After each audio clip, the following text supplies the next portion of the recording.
आप सभी का स्वागत है दोस्तों रणभूमि मैथ्स पर। दोस्तों आज का जो ये वीडियो लेकर आया हूं, जबरदस्त वीडियो लेकर आया हूं, क्योंकि आरआरबी और एसएससी के लगभग सभी परीक्षा में ऐसे प्रश्न पूछे जाते हैं। जी हाँ दोस्तों, जैसा कि आप स्क्रीन पर क्वेश्चन देख पा रहे हैं, ये पहिए पर आधारित वृत्त के या पहिए पर आधारित अर्धव्यास और कितनी दूरी तय करेंगे, कितने चक्कर लगेंगे, उन पर आधारित ये प्रश्न है। तो ऐसा प्रश्न आपको अभी आने वाले एसएससी जीडी में भी दिखने को मिल सकता है, सीजीएल में शुरू हो गया है उसमें भी आपको दिख ही सकता है, और सीएचएसएल, एमटीएस और आरआरबी और विभिन्न प्रतियोगी परीक्षाओं में आपके लिए बहुत ही महत्वपूर्ण है, आपको सब में मिलेगा ही मिलेगा। तो देखिए दोस्तों, सबसे पहले जैसा कि क्वेश्चन है, तो चलिए पहले मैं आपको थोड़ा बेसिक कंसेप्ट बताता हूं क्वेश्चन के साथ में। देखिए यहां दिया गया है कि एक पहिए का 5000 चक्कर है, ठीक है, 5000 चक्कर घूमता है, तो वो 11 किलोमीटर की दूरी अगर तय करता है तो उस पहिए का अर्धव्यास बताएं। ठीक है, तो सबसे पहले देखिए दोस्तों, ये एसएससी जीडी में ही पिछले बार पूछा गया क्वेश्चन है, तो इसे अच्छे से समझिएगा कि मान लीजिए दोस्तों, सबसे पहले अगर मैं एक पहिया बनाता हूं इस प्रकार से, यानी एक पहिया यानी कि आपको वृत्त पकड़ना है कि ये वृत्त है। तो मेरे दोस्तों सबसे पहले एक बेसिक कंसेप्ट कि अगर ये वृत्त है तो ये इसका अर्धव्यास होगा यानी आर होगा। और आपको पता है कि अगर ये पहिया चलते चलते अगर रोटेट करके इस तरह से अगर आगे जाता है, मान लीजिए यहां कहीं पर ये पहिया आ जाता है, तो इसके द्वारा जो तय की गई दूरी होगी वो क्या होगी, ये होगी, यहां से लेकर यहां तक, यही ना डिस्टेंस होगा। अभी ये पहिया यहां है, ये मान लीजिए एक चक्कर में घूम के ये पहिया यहां पहुंच गया। तो इससे आप क्या समझेंगे दोस्तों कि ये जो दूरी जो तय की गई है, जो दोनों पहियों के बीच में आप जो दूरी देख पा रहे हैं, ये दूरी किसके बराबर होगी, तो इस पहिए के चारों तरफ की लंबाई यानी चारों तरफ की लंबाई यानी वृत्त की परिधि के समान होगी। बस यही कंसेप्ट आपको याद रखना है कि वृत्त की परिधि, किसी भी पहिया, कोई भी पहिया वृत्त होता है दोस्तों, वृत्ताकार होता है, सर्कुलर होता है, और एक वृत्त के चारों तरफ की लंबाई को हम लोग कहते हैं परिधि। तो एक चक्कर में जो पहिया है कुल कितनी दूरी तय करेगा, वो अपनी परिधि के बराबर दूरी तय करेगा। तो ये एक बेसिक कंसेप्ट है। तो अब देखिए फॉर्मूला क्या हो जाएगा दोस्तों, फॉर्मूला हो जाएगा दोस्तों कि एक जो वृत्त है यानी एक चक्कर में कुल कितनी दूरी तय करेगा, तो आप कहेंगे 2πr दूरी तय करेगा।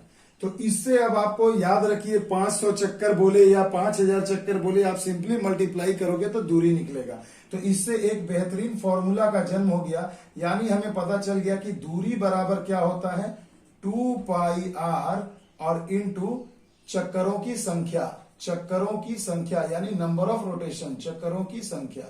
बस मेरे भाई, ये सिर्फ एक फॉर्मूला अगर आप ध्यान रख लें तो आपको परीक्षा में 1 अंक हासिल हो सकता है। और टोटल ये भैया 3 तरीके से क्वेश्चन परीक्षा में पूछा जाता है। कभी आपको दूरी पूछ दिया जाएगा, कभी आपसे रेडियस पूछ दिया जाएगा, और कभी चक्करों की संख्या पूछ दी जाएगी। तो एक ही फॉर्मूला से ये तीनों सवाल आपके बनेंगे, इसलिए ये बहुत ही मजेदार हो जाता है दोस्तों। तो चलिए अब हम लोग क्वेश्चन की बात करते हैं। देखिए क्वेश्चन में कहा गया कि 5000 बार अगर एक पहिया घूमता है और 11 किलोमीटर की दूरी तय करता है, तो उस पहिए की त्रिज्या क्या है, अर्धव्यास क्या है। तो सबसे पहले देखिए दूरी आपको दे दिया है 11 किलोमीटर, तो भैया दूरी में हमने लिख दिया 2π का मान आप सभी को पता है 22/7 होता है। r यानी त्रिज्या आपसे पूछा गया, r को r ही रहने दो। और यहाँ देखो चक्करों की संख्या आपको दे दी गई है 5000। तो देखिए भैया फॉर्मूला में तो हमने इसे सेट कर लिया है।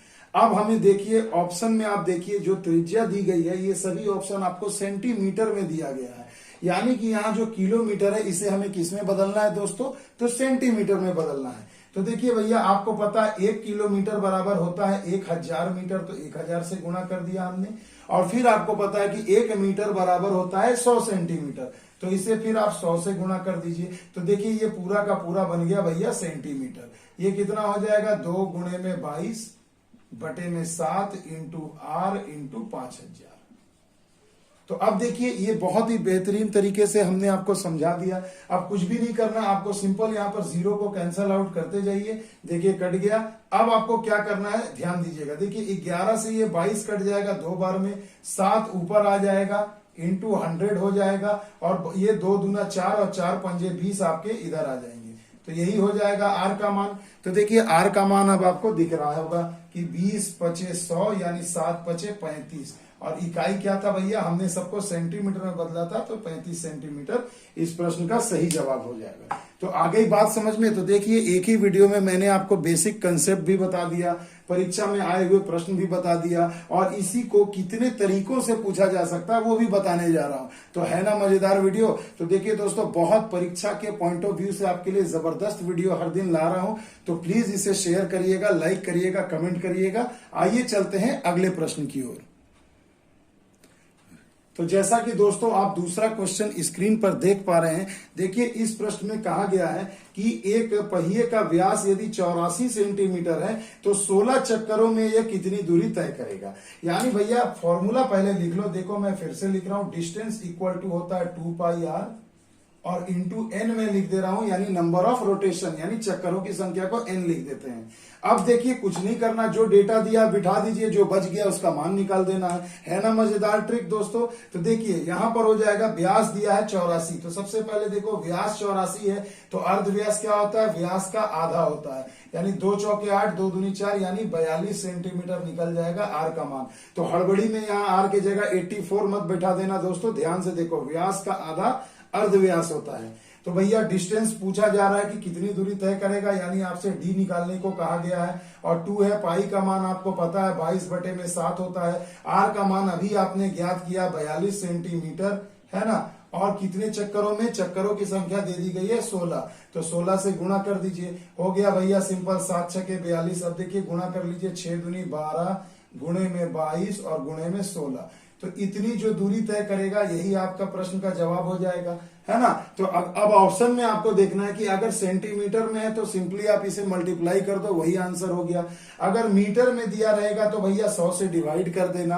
अगर किलोमीटर में पूछा जाएगा भैया तो फिर से 1000 से डिवाइड कर देना। तो जैसा आपको प्रश्न में ऑप्शन में जिस तरीके से, जिस इकाई में पूछा जाएगा उसी इकाई में आप आंसर निकाल सकते हैं। तो आ गई बात समझ में। तो देखो यहां से ये इसका सही जवाब हो जाएगा, इतना सेंटीमीटर। मीटर पूछा जाएगा तो 100 से भाग, और किलोमीटर पूछा जाएगा तो 100 से भाग देने के बाद फिर 1000 से भाग। क्लियर है दोस्तों, आ गई बात समझ में। आइए एक क्वेश्चन और है जो तीसरा टाइप है, वो कैसे पूछा जाएगा ये देख लेते हैं। तो देखिए दोस्तों, अब अगला जो क्वेश्चन है आपके स्क्रीन पर, इसे जरा ध्यान से देखिएगा। ये आज के वीडियो का आखिरी और तीसरा क्वेश्चन है। देखिए कहा गया कि 40 सेंटीमीटर व्यास का एक पहिया यदि 176 मीटर की दूरी तय करता है तो चक्करों की संख्या कितनी होगी। तो फिर से वही चीज दोस्तों, देखिए मैं यहां लिख देता हूं कि डिस्टेंस इक्वल टू क्या होता है, 2 पाई आर इंटू में होता है एन। अब देखिए करना क्या है कि यहां तो आपको दे ही दिया है डिस्टेंस 176 सेंटीमीटर, मीटर दिया है, सॉरी 176 मीटर। 2 पाई का मान आपने बिठा दिया 22/7। आर देखिए यहां आपको दिया है 40 सेंटीमीटर व्यास है, यानी भाई साहब जब व्यास 40 सेंटीमीटर है तो अर्ध व्यास कितना होगा, इसका आधा होगा, 20 होगा, है ना। तो यहां पर आप इकाई जरूर लिखिएगा, यूनिट जरूर लिखिएगा, 20 सेंटीमीटर और गुणा में एन कर दीजिएगा, यानी नंबर ऑफ रोटेशन आपको निकालना है।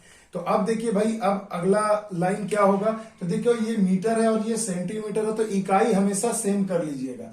तो छोटे इकाई में ही अपन बदलते हैं क्योंकि गुणा करना से आसान होता है गुणा करना। तो मीटर, 1 मीटर बराबर कितना सेंटीमीटर, तो आप कहेंगे सर जी 100 सेंटीमीटर। अब देखो ये सेंटीमीटर में बदल गया, ये हो गया 2 गुणे 22/7 गुणे 20 सेंटीमीटर और इंटू में लिख दो एन। क्लियर।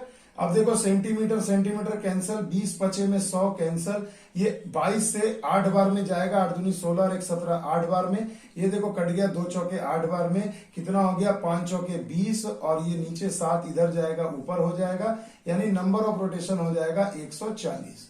तो देखिए कमाल है ना भाई, कितनी आसानी से हो गया कि अगर वो पहिया 20 सेंटीमीटर अर्धव्यास का एक पहिया 176 मीटर की दूरी तय करने के लिए 140 बार उसे रोटेट करना होगा, घूमना होगा। तो देखिए दोस्तों, मजेदार ट्रिक से मैंने बताया है, बेसिक कंसेप्ट भी बताया है। वीडियो अच्छा लगे तो please like share and subscribe तो बनता है बॉस। मिलते हैं अगले वीडियो में नए ट्रिक, नए लॉजिक, नए कंसेप्ट के साथ। तब तक के लिए दोस्तों जय हिंद, जय भारत।